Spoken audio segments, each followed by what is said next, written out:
Hello everyone, and welcome to this video about the game Dominion 6. I'm largely recording this, not so much for any kind of let's play reasons or any reasons of really strategy or explaining things. It's just me and a bunch of friends are getting into the game, and I figure I'd record things from my perspective for the game that we're going to be playing together, with about half of us having some level of single player experience with Dominions 3 through 5, but none of us really have any kind of multiplayer experience whatsoever, and 4 players in this game have never touched Dominions before, and we've sort of roped them into joining us on this journey. I want to talk a bit about the nation I'm playing and the nations the others are playing in this video, and sort of give some thoughts on what I think may or may not happen during the actual match. But I am by no means an expert at this game, not even close. Still, I figure I might give some pointers and insight into what it is I'm doing on my end with this game. So we were playing in the Middle Age of the game, which is the sort of most nation-filled age of the game, I do believe. And if I'm wrong about that, well, I'm wrong about that too. I shall be playing the nation of Maringion, which is a nation, essentially, you are playing as the Spanish Inquisition. All the memes of burning the witch and the heretic and what have you apply to the nation, and this will be the god attempting to take the nation forward. The ticket inspector general is a immobile Baphomet with a strong bless, because Maringion has excellent cavalry. And I should be trying to take full advantage of the bless that I've given it to make them succeed. My cavalry will be larger. They'll be poison and disease resistant. They'll have enchanted blood, which gives them some magic resistance and some regeneration, as well as preventing them from bleeding out from damage. Makes them more killy by the fact that whenever they kill something, they will get to do more damage to whatever it is they're fighting. And awareness will prevent them from being surrounded too easily. The scales I took are largely there to help with production and income generation. I thought about taking more candles, but given how expensive the cavalry is, it's just not worth it at the start of the game to actually go for more candles than this. So that's what I've decided to do for this. The other players shall be playing, I'll just get into the world generation. We will have one player as Archocephale, who has never played the game in their life. They are going to be trying them because they like the sound of spamming elephants at people, which, may or may not work, who knows. And Archocephale is basically a nation based on sort of Macedon as a city-state. You have hoplites, you have javelineers, peltists, you have slingers, and you have elephants. The infantry is okay. It's well armored, but beyond that, there's nothing really special about Arco's infantry. But their mage lineup is very interesting. You have healers, which is a rare trait in Dominions that allows you to heal various nasty afflictions and diseases and things off of your characters and soldiers. And you also have mystics, who are great researchers and great for putting into communions. They have a variety of paths that they could potentially be good in, and once you have a lot of them, you can do some really good things with them. And the astrologers are more of the same, although they're much more focused on the astral powers that they have. Overall, a solid nation, Nothing too complicated, which I think is great for a newer player. And I think they're going to have a lot of fun with it. Then we have another friend playing as Pelagia. They're largely going to be fighting things underwater because they're one of the 2 underwater nations in this game. It is not a nation I'm really familiar with. I obviously know what it says in the description and sort of how the nation is supposed to work based on some comments I've seen here and there in other discords, but I can't say that I know the nation well enough to really describe tactics or anything like that.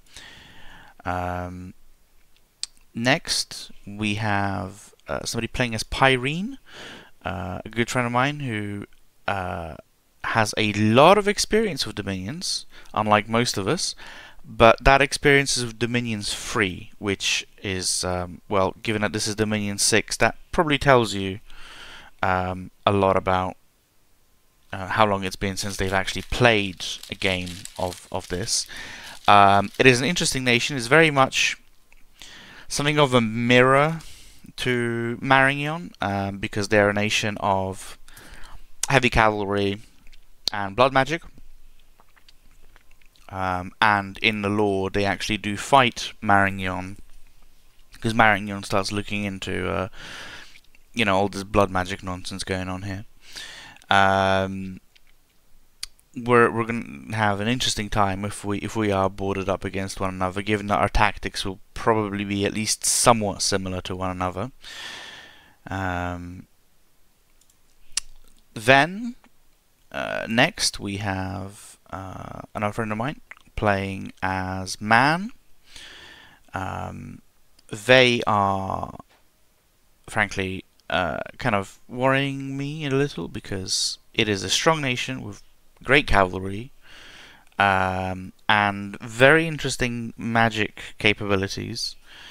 But mostly, I just think that the player playing as them is well set up to do well with them, given that they are probably the most experienced out of the lot of us in the multiplayer scene of the game. So we will see how things go in that sense. Yeah, we've got another complete newcomer to the game, playing as Agartha, the pale ones of the underground, leading the humans that worship them. Agartha is a very solid nation. You have a strong combination of earth, a bit of death magic, and a bit of fire magic to do various things with it.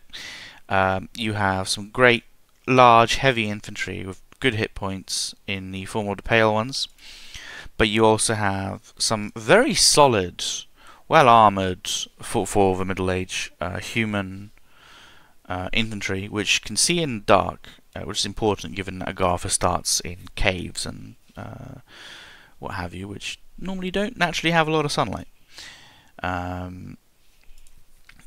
Then we have another friend of mine who also hasn't ever played the game, playing as Neba, which is a Desert Kingdoms inspired nation. You have you don't have genies anymore, not really. You can summon some, but you have sort of camel riders and mystics and all kinds of sort of slightly larger, sort of giant, not giant, but larger than human-sized people who rule the lands.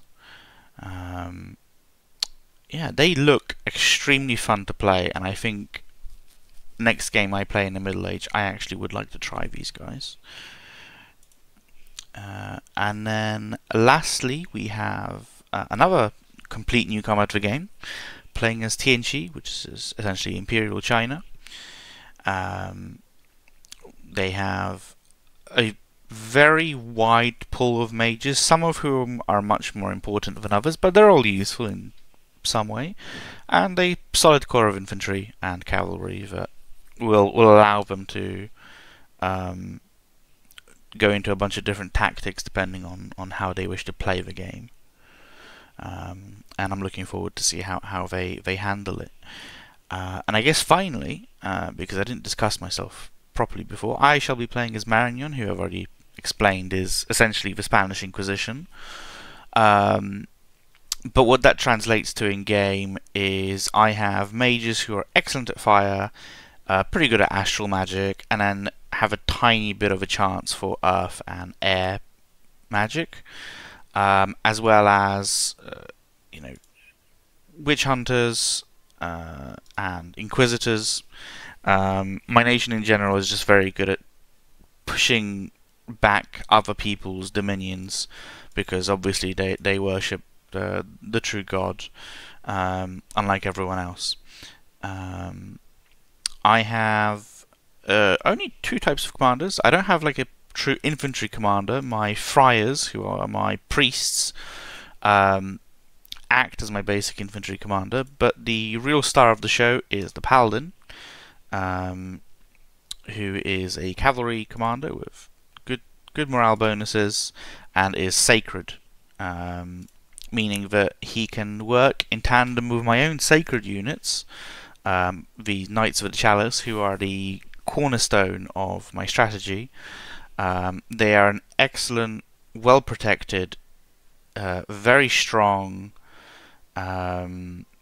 magically resistant cavalry unit that does a lot of damage on their own, and with the bless that I've given them, it'll make them pretty much unstoppable on the battlefield. They will be backed up by a solid line of infantry. Maringin's infantry is a choice between three different kinds of units: the swordsman, the halberdier, and the pikener. They've all got broadly similar stats, with one having a longer weapon, one having a more damaging weapon, etc. And later on, once the game gets going and I have more resources, the main infantry will become the man-at-arms, a very solid, dependable unit in full armor with a shield, and they will be backed up by a line of crossbowmen. He'll have a bunch of enchantments thrown on them to make them much more deadly than they already are, because crossbows are more of a threat from the late age coming into the middle age. Yeah, Maringion can also build higher level forts, which means more resources in forts, using its architects. And beyond that, they have some excellent spies between assassins, which will allow me to expand into cavalry provinces easier, and between the Turabors, who are good spies who can actually get more information on the lands that they're in. I'll be well set in the intelligence game, and I'll be able to pick and choose my own battles probably better than most of my opponents. But yeah, that's the overview. The game's not started yet, so I can't really show a map or anything like that yet. But yeah, I'm hoping it will go well for all of us, and we'll see what happens with it. Thanks for watching.